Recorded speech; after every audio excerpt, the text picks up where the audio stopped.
nhà đi qua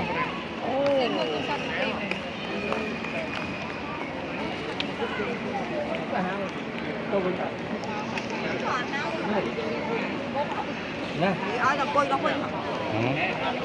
về mà thọ ra mình chưa cái đó đâu đấy cái đó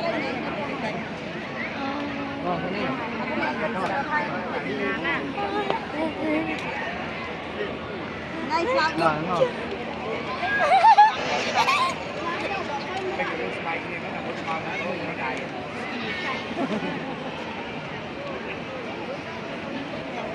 đọc từ một bài này không ăn nè hả hơi cái đọc rồi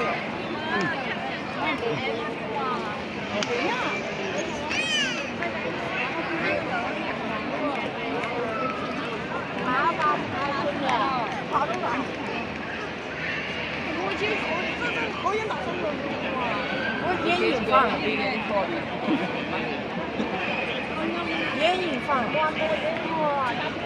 ，còn nuôi hai bờ chân thong sẽ ấp đi vậy nào chế đi à thả báo出来干嘛给他嘞那你엄마都没好对呀我妹对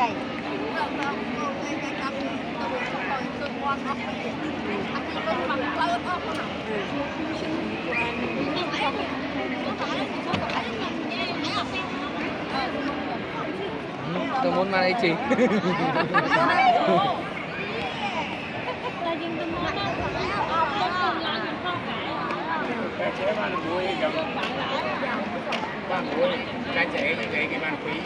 thì tao quên gì vô đó tao con hai ấy bây giờ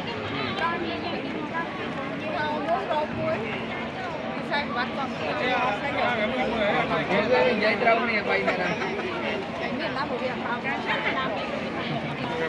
mài đau vậy Các con cái chi này có cái mặt tay nữa hả? Ở cái này nó đi ra